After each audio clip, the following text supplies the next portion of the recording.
फातिमा शिराज लेकर आए हैं हर्बल वेट मैनेजमेंट सॉल्यूशन। कुदरती जड़ी बूटियों से तैयार करता स्लिम एज बॉडी राइट और टमी क्योर, जो बगैर सख्त डाइटिंग, बगैर साइड इफेक्ट्स, सिर्फ कुदरती तरीके से वजन कम करें। वेट मैनेजमेंट को अपनाएं और खुद को पुरएतमाद, हल्का और सेहतमंद महसूस करें। विपक्ष ने महिला आरक्षण बिल गिरा दिया।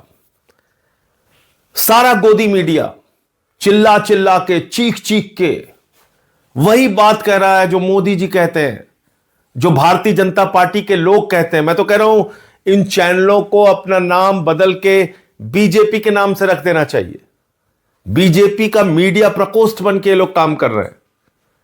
एक झूठी और भ्रामक खबर कि महिला आरक्षण बिल विपक्ष ने गिरा दिया, यह चलाया जा रहा है। और कल से मैं देख रहा हूं पूरी की पूरी भारतीय जनता पार्टी महिला हितैषी बन गई है। वो पार्टी जिसकी मातृ संस्था आरएसएस ने 100 वर्षों में एक भी महिला प्रमुख नहीं बनाया आरएसएस का। वो पार्टी जिसकी मातृ संस्था आरएसएस में महिलाओं का प्रवेश वर्जित है। वो भारतीय जनता पार्टी और जनसंघ जिसका आज तक कोई भी अध्यक्ष महिला नहीं हुआ। वो पार्टी, वो बीजेपी जो मणिपुर पे खामोश रहती है, हाथरस पे खामोश रहती है, अंकिता भंडारी के मामले में खामोश रहती है, जो बलात्कारियों को संरक्षण देने का काम करती है, वो कल से महिला हितैषी बन गई है। और मैं देख रहा हूं कि पूरी की पूरी गोदी मीडिया उनके पक्ष में खड़ी है।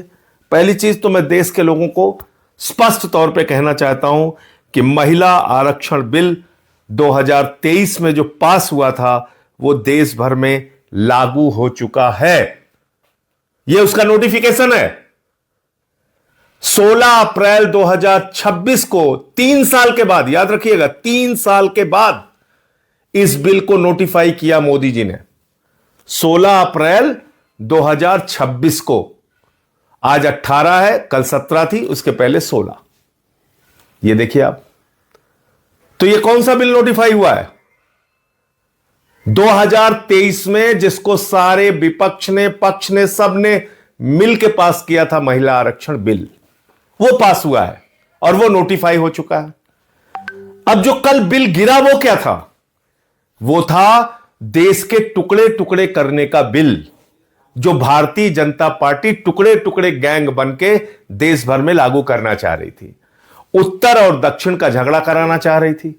बंगाल की सीटें कम, उड़ीसा की सीटें कम, तमाम राज्यों के बीच में असंतोष पैदा करना चाह रही थी। तो आपसे मैं पूछना चाहता हूं, क्या आप देश में असंतोष चाहते हैं? क्या लड़ाई झगड़ा चाहते हैं? क्या भारतीय झगड़ा पार्टी जो चाहती है कि साउथ और नॉर्थ के बीच में झगड़े शुरू हो जाए, क्या इससे आप भी सहमत हैं? कोई नहीं सहमत हो सकता। जो भी सच्चा हिंदुस्तानी होगा वो देश में शांति चाहेगा। और इसलिए सारे विपक्ष ने ये डीलिमिटेशन का बिल, ये महिला आरक्षण बिल की आड़ में जो एक घिनौना खेल खेलने की कोशिश भारतीय जनता पार्टी कर रही थी, वो संशोधन गिराने का काम किया है। वो संविधान का संशोधन गिराने का काम किया है। 23 का पास हुआ महिला आरक्षण बिल आज भी लागू है, उसमें कहीं कोई परिवर्तन नहीं हुआ है। अब वो क्या था ये भी आप सुन लीजिए। महामानव ने 2023 में जो महिला आरक्षण बिल पास किया था, उसमें उन्होंने लिखा था कि पहले जनगणना होगी, जनगणना के बाद डीलिमिटेशन होगा, डीलिमिटेशन के बाद आरक्षण होगा। यह किसने लिखा था? 2023 में महामानव आदरणीय नरेंद्र मोदी जी, उन्होंने लिखा था। हमने नहीं लिखा था, गोदी मीडिया के लोगों, हमने नहीं लिखा था। यह आपके महामानव आदरणीय नरेंद्र मोदी जी ने लिखा था 2023 के बिल में। और तब हमने कहा कि भाई 543 में 33% आरक्षण दे के मामला खत्म करो ना। क्यों इतना लेट कर रहे हो कि पहले जनगणना होगी, फिर डीलिमिटेशन होगा, फिर आरक्षण होगा, और ये 29 के बाद यानी कि 34 में लागू होता मोदी जी के हिसाब से, जो 23 के बिल में है। अब वो 3 साल के बाद कह रहे हैं नहीं साहब, हम बड़े हितैषी हो गए हैं, हम तो बस इसको पास करना चाहते हैं। यह कितनी झूठी और बेबुनियाद बात है कि 3 साल तक वो 2023 का बिल इन्होंने नोटिफाई नहीं किया था, जिसके ऊपर संशोधन लेके आए। 16 अप्रैल 2026 को आनन फानन में उसको नोटिफाई किया इन्होंने। और अखबारों की हेडिंग आप देखिए। चलिए गोदी मीडिया वाले गलती करते हैं, बात समझ में आती है। मैं आपको दिखाता हूं, ये अखबारों की हेडिंग पढ़ के तो मुझे इन लोगों के दिल दिमाग पे तरस आ रहा है कि क्या ये सोचते हैं, क्या कैसे काम करते हैं। महिला आरक्षण बिल लोकसभा में गिरा, हिंदुस्तान अखबार की प्रमुख हेडलाइन है। अब आप देखिए, महिला आरक्षण पर विपक्ष का अड़ंगा, दैनिक जागरण अखबार की हेडलाइन है। ये आप पढ़े लिखे संपादक होके अखबारों के, आप इस तरह की खबरें, भ्रामक और झूठी खबरें फैला रहे हैं। महिला आरक्षण बिल तो लागू हो चुका है देश भर में। आगे बढ़ते हैं। अब बात आती है डीलिमिटेशन के नाम पे ये क्या करना चाह रहे थे। ये इस बिल को आनन फानन में क्यों लेके आए? क्योंकि इनको बंगाल और तमिलनाडु का चुनाव दिख रहा था।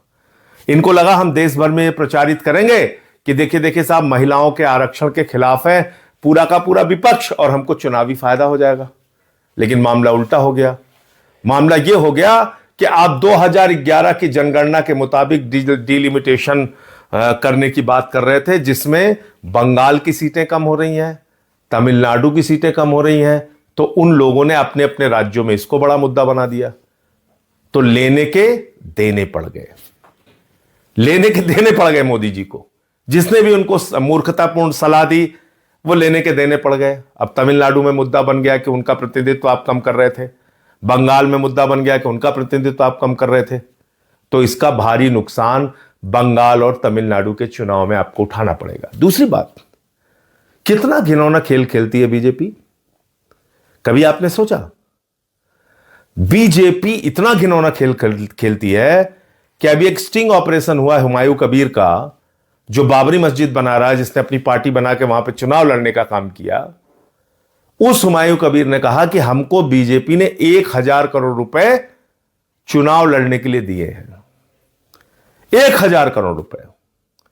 और हुमायूं कबीर बाबरी मस्जिद बनवा रहा है वहां पे। इसका मतलब बीजेपी के पैसे से बाबरी मस्जिद बन रहा है वहां पे।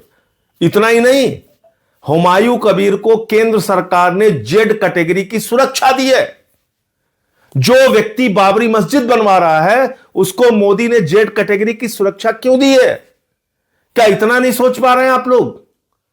क्या इतनी आंखों पे पट्टी बांध ली आप लोगों ने कि कितना घिनौना खेल खेलती है बीजेपी? इसलिए इन लोगों से सावधान रहिए। और मैं फिर दोहराना चाहता हूं, महिला आरक्षण बिल 2023 में जो पास हुआ था वो लागू हो चुका है। डीलिमिटेशन बिल के जरिए जो देश के टुकड़े टुकड़े करने की, आपस में लड़ाने की, उत्तर दक्षिण का झगड़ा कराने की जो कोशिश थी, वो कोशिश विपक्ष ने मिलकर नाकाम किया है। जय हिंद।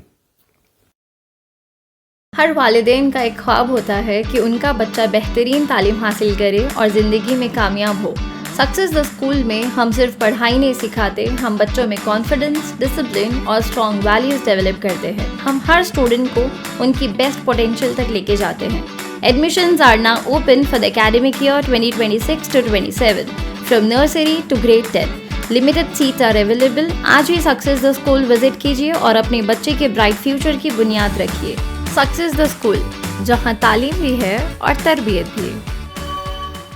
अगर आपने हमारे चैनल को अभी तक सब्सक्राइब नहीं किया है तो यहाँ पर रेड कलर का सब्सक्राइब बटन दिख रहा है, उसे क्लिक करें और हमारे चैनल को सब्सक्राइब कीजिए और साथ ही साथ बेल आइकन को भी क्लिक कीजिए, जिससे आपको ताज़ा अपडेट मिलती रहे।